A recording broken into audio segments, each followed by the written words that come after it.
Bonjour, donc je m'appelle Mélanie Jalland, je suis VP en charge du marketing et digital chez Playback Press. Donc je suis Stéphane Parot, responsable logistique de Playback Press. Playback Press est une entreprise qui fait partie du groupe Playback.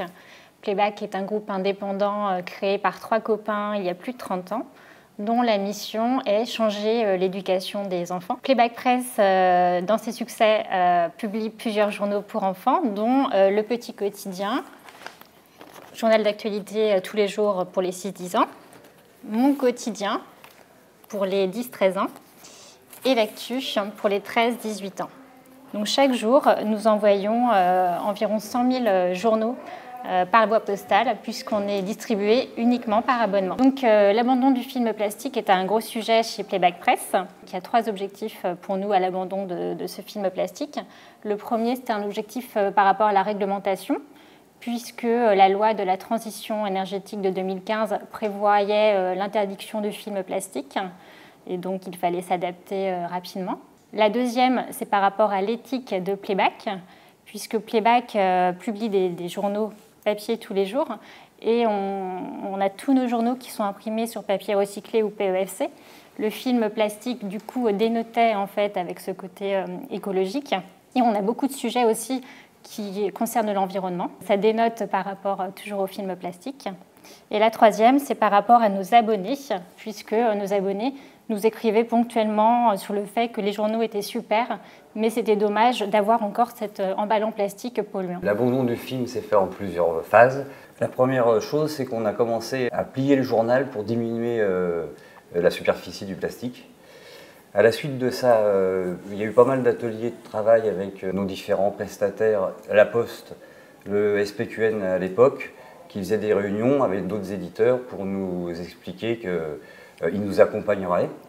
Et donc, nous, on est après parti sur Mon Quotidien et L'Actu, Mon Quotidien en premier et L'Actu en second, sur l'offre que nous offrait La Poste à découvert. Mais comme on a une faible pagination et un poids peu élevé, l'offre n'était pas adaptée à nous.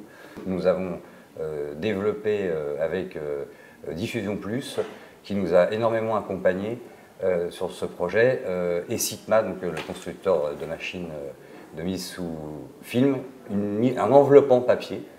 Donc ça se présente comme ça. Le journal est enveloppé dans du papier où on peut personnaliser l'enveloppant à notre guise, soit par des annonceurs, soit nous en mettant une blague tous les jours, changer le visuel à chaque jour.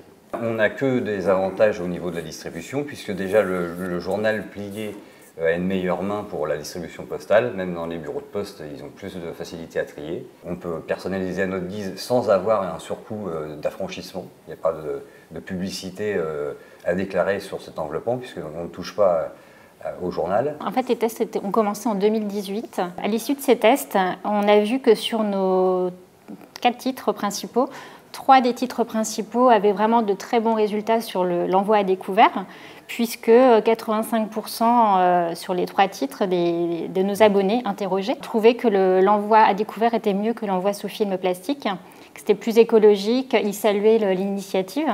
On est passé directement à découvert sur ces 3 titres.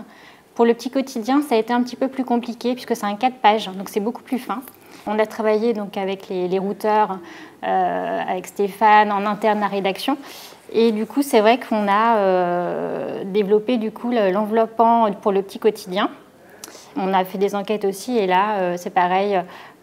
Tous nos abonnés ont salué l'initiative. C'était vraiment une réussite pour nous et tout le monde. Depuis 2019 même, on a tous nos journaux qui sont envoyés sans film plastique.